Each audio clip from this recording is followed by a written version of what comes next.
السلام عليكم ورحمة الله وبركاته. ازيكم يا حبايب قلبي؟ عاملين ايه؟ يا رب تكونوا باحسن صحة وتم حال. وحشتونا كتير قوي قوي قوي قوي قوي. تعالوا بقى روتين تشجيعي، روتين كله نشاط بقى خلاص. وبيقولك وبدأ العد التنازلي، يعني خلاص ما بقاش في وقت ان احنا نأخر في حاجة. خلاص عايزين الشقق بتاعتنا كده تزغرط من النظافة زي ما بيقولوا. عايزين نشم ريحة النظافة منها، وعايزين نستقبل العيد واحنا كده قاعدين وشقتنا رايقة وحاجتنا رايقة وكل حاجة عندنا زي الفل وزي العسل. ما نكونش قاعدين كده متلهوجين ونقول الوقفة امتى والعيد امتى. احنا عايزين نكون بصوا مستعدين بيه في اي وقت. اللهم صل وسلم وبارك عليك يا سيدي يا شفيعي يا محمد. حط اللايك يا قمر. ولو اول مرة تشوفي قناتي، انا قناة يوميات رودي واخواتها. قناة ست بيت بسيطة، بمشي معاكم روتيناتي باليومي، يعني حسب ما بنزل وحسب ما بصور لكم في الفيديو بتاعي. هو ده روتيني. من غير بقى مبالغة، من غير أنعارة، من غير افتكاسات، من غير انتوا فاهمين بقى يعني ايه الكلام اللي انا بقوله. بطبيعتي كده اهو. يعني ايه، انا سايباه على ربنا زي ما بيقولوا.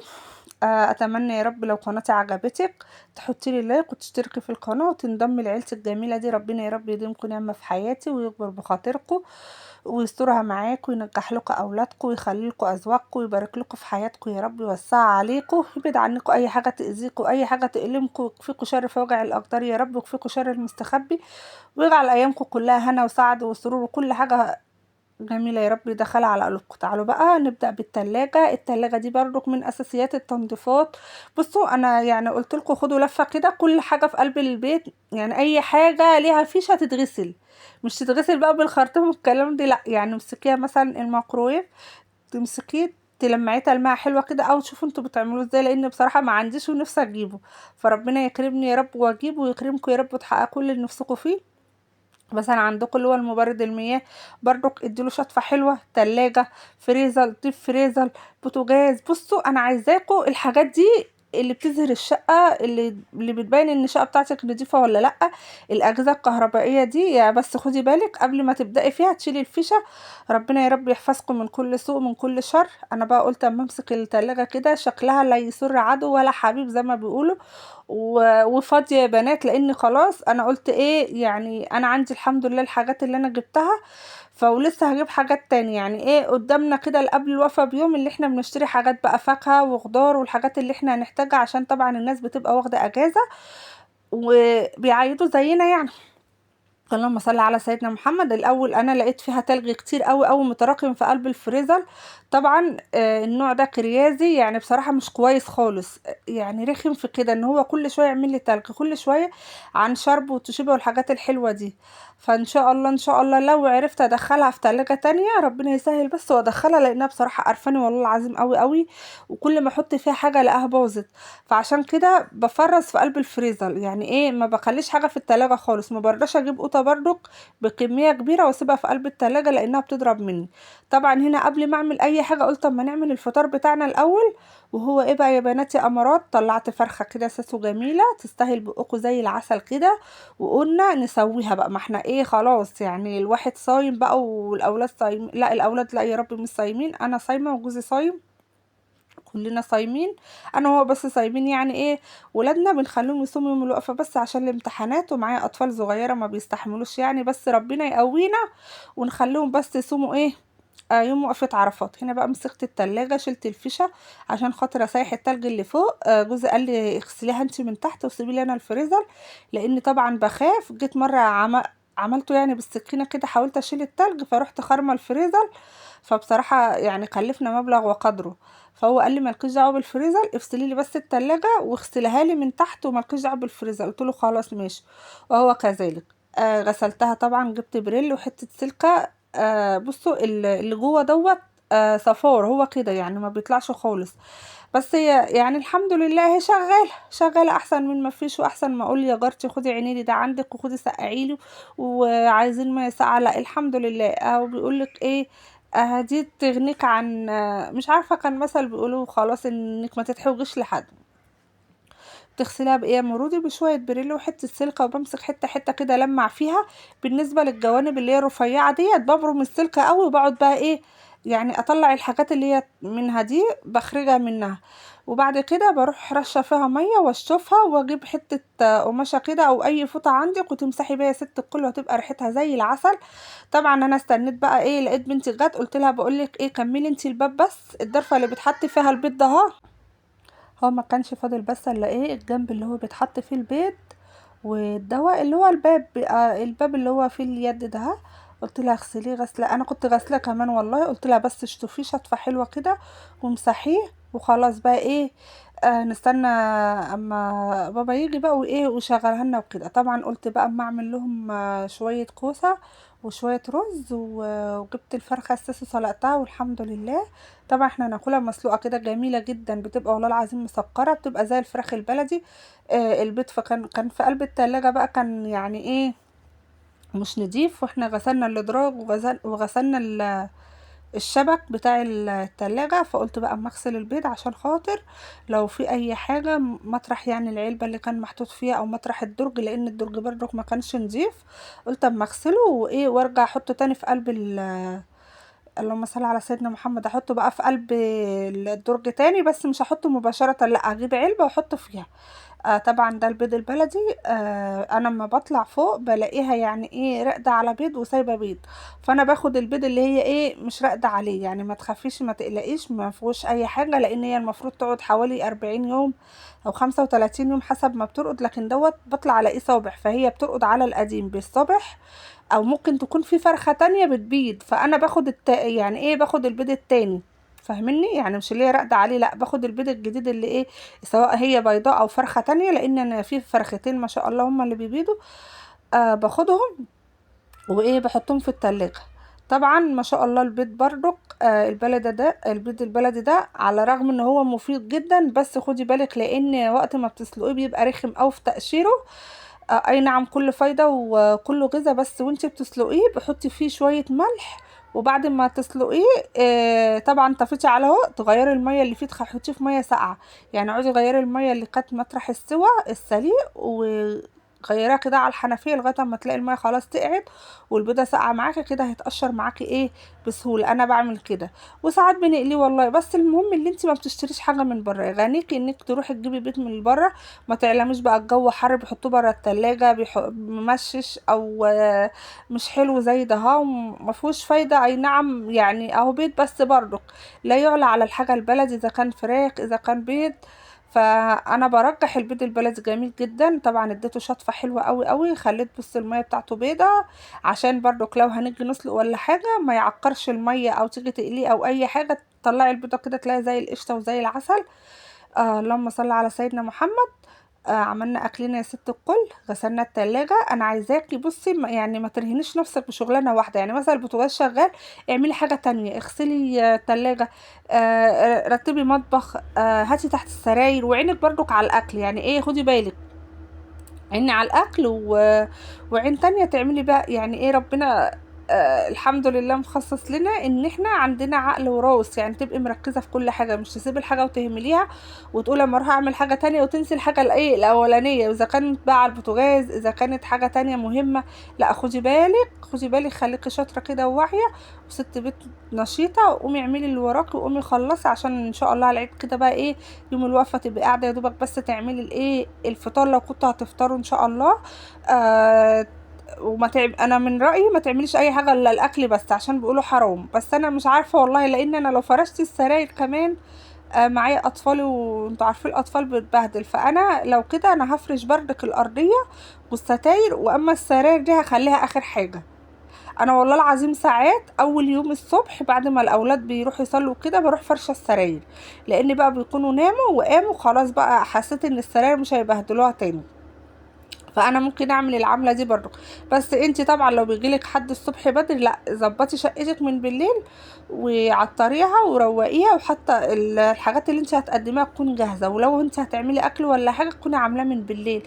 صواني الحاجات اللي هي ما بتاخدش وقت دي، صواني بشاميل نجرسكو رقاق، هتعملي فته سلق اللحمه من بالليل ايه يعني مش هيجرى لها حاجه والله العظيم. تصحي الصبح بس وتعملي الصلصه من بالليل برضك، تصحي الصبح تعملي هم شويه الرز وخلاص على كده على التقديم مع صينيه الرقاق مع صينيه الجلاش حاجتك تكون ايه جاهزه.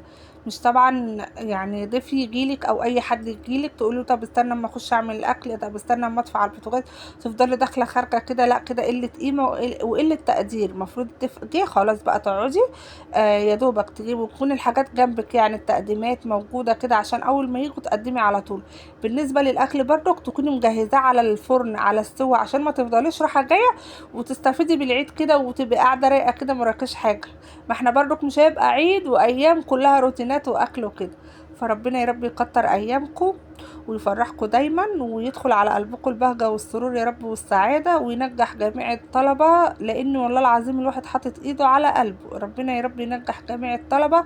يعني احنا العيد دخل علينا اهو قلقانين بسبب الامتحانات وبسبب الشهادة وبسبب الضغوطات. فربنا يا رب يعدي الكام يوم دول على خير لغاية بس ما الشهادة تطلع ونطمن كده، والواحد والله العظيم خلاص بقى يعني ما فيش اي حاجة تانية بعد كده. اهم حاجة بس الشهادة نطمن عليها. والله احنا يعني انا عن نفسي كان نفسي والله العظيم اطمن على ولادي قبل ما العيد يجي عشان نبقى فرحانين كده ومش شايلين هم حاجة. فربنا يا رب ينجحهم، وعليكم بالدعاء والإلحاح. وبصوا اخرجوا حاجة بسيطة لله كده بنية كل حاجة نفسكم فيها، بنية الشفاء العاجل، بنية وسعان الرزق، بنية وسعان البيت اللي انتوا فيه ربنا يوسع عليكم، بنية الشفاء، بنية النجاح. بصوا اي حاجة نفسكم فيها اخرجوا حاجة بسيطة لله كده اهو، وتقولوا يا رب انا نذرتها لكذا كذا، وان شاء الله ربنا مش هيخيب ظنك وهينجح لك ولادك وهيحقق لك كل امنياتك يا رب. تعالوا بقى، طبعا هنا انا خرجت اللهم صل على سيدنا محمد الكوسه. وطبعا كنت خارجه عصير اناناس دوت انا مفرزاه، يعني الحمد لله حتى العصاير انا بفرزها. ليه بقى؟ ما تضمنيش يعني دلوقتي انا مفرزه عصير الاناناس ده قسما بالله يعني من قبل رمضان كمان، والحمد لله عندنا اهو. ومفرزه برضك مانجا موجوده عشان برضك العصاير والاعياد، وطبعا الجو الحر اللي احنا فيه دوت، الحر ده روحوا الفاكهه والعصاير. يعني ايه روحوا الفاكهه يعني انت ممكن ما تاكليش طول اليوم لكن تفضلي رايحه جايه على العصير، على الفاكهه، على الحاجات الحلوه ده. فحاولي تفرزي حاجات من دي كتير، فاكهه بقى، العصاير. هتجيبي فاكهه للتلاجة هاتيها، بس انصحك تجيبيها يوم الوقفه بصراحه والله، لان انت لو جبتها دلوقتي ما شاء الله الف هنا ومش هتقعد. فانا بخلي الفاكهه دي خلاص بقى اخر حاجه، بخلي جوزي يجيبها لنا يعني حوالي الساعه 12. ينزل بقى يجيبها لنا كده من السوق ويجي يبقى ايه ما شاء الله على التقديم. ولو الاولاد هياكلوا ياكلوا بألف هنا. يعني بصوا حاجتنا بتيجي وقتها بالظبط، يعني ما بحبش انا ولا اخر ولا ايه ولا اقدم، بجيب وقت التقديم. طبعا هنا انا كنت عملت الاكل بقى. قلت بقى اما اخش اروق الاوضه، كنت مطلعه كيسين صلصه وكنت مطلعه بتاع ده اهو كيس جوافه. فجوزي قال لي لا اعملي لنا اناناس، الاناناس حلو كده وخفيف. قلت له خلاص ماشي، وسهل جدا برضو لما بيتضرب في الخلاط. طبعا دخلت هنا على اوضه الاولاد زي ما انتوا عارفين كده كل يوم بقى. يعني ما اقولكوش ما شاء الله عليهم امتحانات بقى، بيقوموا يا دوبك بس ايه لو هيغسلوا وشهم، لو هيراجعوا شويه، وساعات والله بيراجعوا قبل الفجر شويه. يعني انا بنتي ديت يعني بتروح الامتحان وبترجع تروح الدروس وتشوف وراها ايه، وتروح نايمه بقى ايه، تتغدى كده وتروح نايمه، تصحى حوالي الساعه 3 بالليل تاخدها مذاكره بقى، تقعد تفضل تذاكر. يعني ربنا يا رب يجعل تعبها في فايدة لغاية ما تمشي على الامتحان، تفضل مطبقة كده من بالليل لغاية الصبح كده ما تخش اللجنة وتمتحن. ربنا يا رب يجعل تعبهم فايدة وينجحهم يا رب ويورينا فيهم كل الخير يا رب. يبعد عننا الحاجة الوحشة اللي تأذينا، وتبعد عنهم أي حاجة وحشة تأذيهم يا رب. طبعا هنا بقى ايه روقت لهم السرير هنا مكانه جميل جدا جدا، وحسيت ان في براح والله العظيم في الاوضه، وحسيت براحه يعني تعديل بسيط كده خلاكي تحبي تقعدي في الاوضه وتحبي تعملي فيها كل حاجه. وفعلا الفتره الجايه دي ان شاء الله تبقى قعدتنا في الاوضه دي لانها على الشارع، البلكونه اللي فيها على الشارع. اللهم صل على سيدنا محمد. بغض النظر على الصوت اللي انتوا سامعينه ده معلش عشان ايه الباجور بقى. كل سنة وانتوا طيبين الناس اللي بتكسح، لان احنا ما عندناش مجاري. يعني لسه ما دخلتش اصلا عندنا البلد اللي احنا فيها دي، لسه ما دخلش فيها المجاري ولا الغاز. بنملى انابيب، وبالنسبة للمجاري بنجيب باجور كده بيكسح الايه الحمامات وكده، فاكيد كلكم عارفينه. طبعا قلت اما اطبق بقى شويه الهدوم نروق الاوضه دي، عشان بناكل فيها وبنقعد فيها بناخد سهرتنا فيها، وبنخش بقى ونسيب الاولاد. ادي كانت كميه هدوم بقى ايه، ما اقولكوش بقى اليومين دول غسيل، ما اقولكوش والله العظيم اكون غاسله من هنا والاقي السبت اتملى من هنا. طبعا الاوضه رايقه ما فيهاش اي حاجه خالص، وبقت اوسع من الاول. اللهم صل على سيدنا محمد. قلت بقى ايه، انا عدلتها وظبطتها، قلت اما ايه، اما اكنسها بقى بالمره. طبعا ما بنحطش حاجه لان الجو حر، وكده كده اما بنيجي ناكل بنفرش فرشه بسيطه كده مكان ما بنقعد بس، ومكان ما بنحط الاكل وبناكل فيها، لان يعني الفرشه بحس ان هي بتحرر بتخنق. الحسر كانت واقعه برضك، ما فيش مكان اللي انا احط فيها الحسر الا المكان ده، كنت بنزلهم تحت عند حماتي. بس طبعا انتوا عارفين بقى ايه، لا دام في تاتش كده ما ينفعش، فاهمين انتوا اللي انا اقصده. فانا خليت حاجتي هنا، والله العظيم عندي برضك غساله، غسالة عادية وغسالة نص اوتوماتيك مش لاقيه لهم مكان. ورغم ان انا عايزة اقول لكم ان هم بينضفوا قسما بالله عن الغسالات التانية، وحياة ربنا بتنضف عن الغسالة اللي هي الاوتوماتيك. عندي الغسالة العادية دي جميلة قوي قوي، بتنضف بتقشط لك الهدوم بتخليها زي الورد وزي الفل. بالذات انت لو عندك اولاد ولا اي حاجة، بتخلي لك الهدوم يعني قشطه كده وتبقى جميله على الحبل عن الاوتوماتيك. فجميله جدا جدا، لو انت عندك اولاد زي حالتي كده هاتيها، جميله والله العظيم ما بتخليكيش، وتحطي اي مسحوق بتنضف لك. هنا كان في كتب بقى، لميت الكتب كلها، حطيتها في شنطه واحده، لان الدرج زي ما انتم شايفين كده متدغدغ متدشمل زي ما بيقولوا كده، ولادي ما شاء الله مش سايبين حاجه على سر حالها. فلميتهم في شنطه كده وحطيتهم، وقلت اما اكنس الارضيه بقى، عشان خلاص كان فاضل حاجات بسيطه قوي قوي قوي على المغرب. كان فاضل حوالي ربع ساعه كده، والحمد لله كنت جهزت اكلي. رز كان بيستوي، وغسلنا التلاجة ونضفناها، بس الفريزر ما جيتش يمته زي ما انا قلت لكم بقى، مستنيه اما يفك بس من التلج. وايه، لان الباب مش راضي يقفل، التلج عامل لي زي نظام حلق كده حوالين الباب ما بيخلوش بيقفل. فاستنيت لما جوزي يجي، وهو بقى ايه، دي شغلانته هو بقى ايه، يعمل لي الفريزر ده. اللهم صل على سيدنا محمد. ادي القناص طلعنا شويه زباله حلوين كده. بصوا انا ما برتاحش الا اما بطلع شويه زباله حلوين كده، احس ان انا روقت، واحس ان الدنيا هاديه كده. والحمد لله هي هاديه الى حد ما يعني، تمام أوي الحمد لله، فضل ونعمة. احنا احسن من غيرنا، بس يعني ربنا يبعد عننا اي حاجة وحشة، ويكفينا شر الحاجات الوحشة اللي بتيجي على غفلة دي. والله العظيم الواحد بيبقى حاطط ايده على قلبه. وبصوا خليكوا دايما على لسانكوا يا رب، اللي مكتوب لنا يعني هونوا علينا. يعني ايه، يعني ادينا على قد ما نتحمل، ما يعني ما توجعناش في حد عزيز ولا غالي.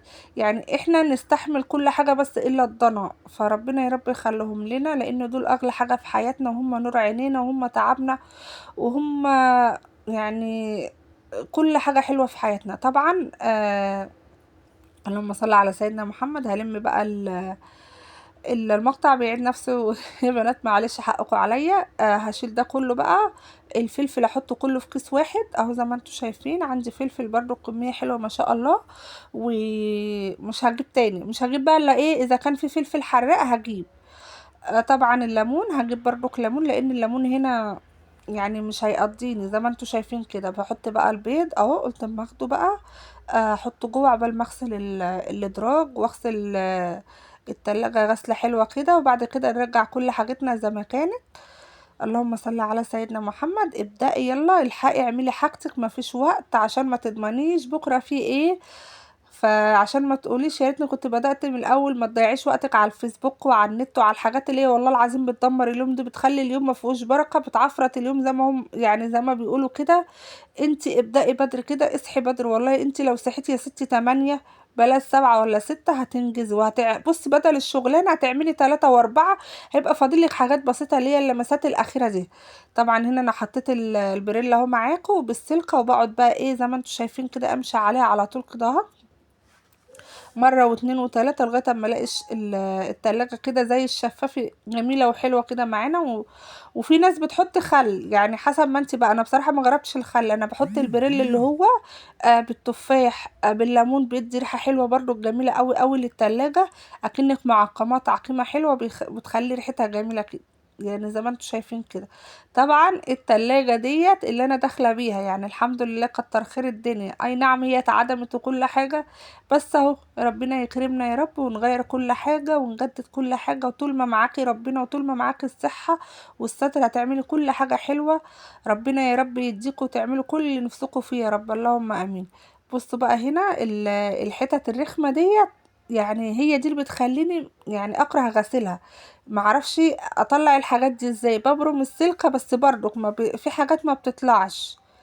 فاللهم صل على سيدنا محمد. عايزة اشوف لها حل برضو. الحاجات الرفيعة دي اللي هي مكان الشبك، الحاجة ما فيش حاجة يعني بتوصل للأماكن الصفرا ده، فببرم السلكة وخلاص. هنعمل ايه بقى؟ اللهم صل على سيدنا محمد. طبعا غسلناها خلاص بقى، تسيبيها رايقه وحلوه كده، ما تجوش يمتها. ما عندك مفارش حلوه فريش وحطي. انا عن نفسي لو حطيت مفرش التبريد عندي بيبوظ. يعني ايه بيبوظ؟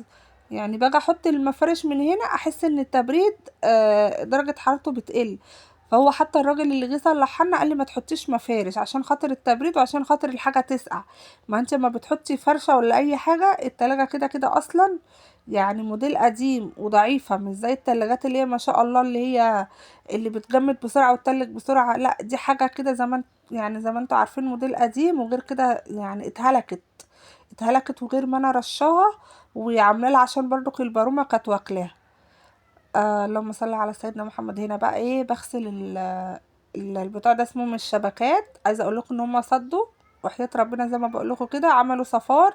الصفار ده ما بيطلعش، لازم تترش، لازم اوديها لواحد بقى ويرشها. بس على ايه؟ انا بقول اللي اصرفوا عليها لا، يعني ربنا يسهل كده، وبدل ما اصرف عليها 2000 3 لا ابيعها واكمل واخد واحده مستعمله. برضو في تلاجات بتبقى مستعمله وحلوه، وطبعا انت ما بتاخديش كده من بقك لبقه، لا بتاخدي واحد معاكي مهندس حلو كده يكشف لك على الحاجه. ولو قالك التلاجة دي جميله مش مغيره موتور، حلوه يعني عمليه، اتكلي على الله خديها. بس انا عن نفسي اجيب واحده والله، لان دي قرفاني جدا جدا والله العظيم. اول حاجه ما بتسقعش، تاني حاجه البارومه مدمراها من تحت، تالت حاجه زي ما انتوا شايفين كده الصفار مال الشبك ومال التلاجة من جوه مخلي شكلها مش حلو. يعني انا غسلتها والله العظيم ونضفتها، بس اللي يشوفها يلاقي فيه صفار. انا مش عارفه الصفار ده من ايه، يعني مش عارفه رغم ان أنا على طول بغسلها، بس هي ممكن تكون منها فيها يعني. اللهم صل على سيدنا محمد. بس هنا بقى كنت غسلت التلاجة وغسلت كل حاجة وجهزنا الفطار. وتعالوا افطروا معانا بقى. يا رب يكون الفيديو عجبكم. انتظروني في الفيديوهات القادمة، ومع السلامة. اسيبكم في رعاية الله وفي حفظه. بحبكم قوي قوي قوي، اجمل متابعين واجمل اخوات. ما تنسوش اللايك والاشتراك. مع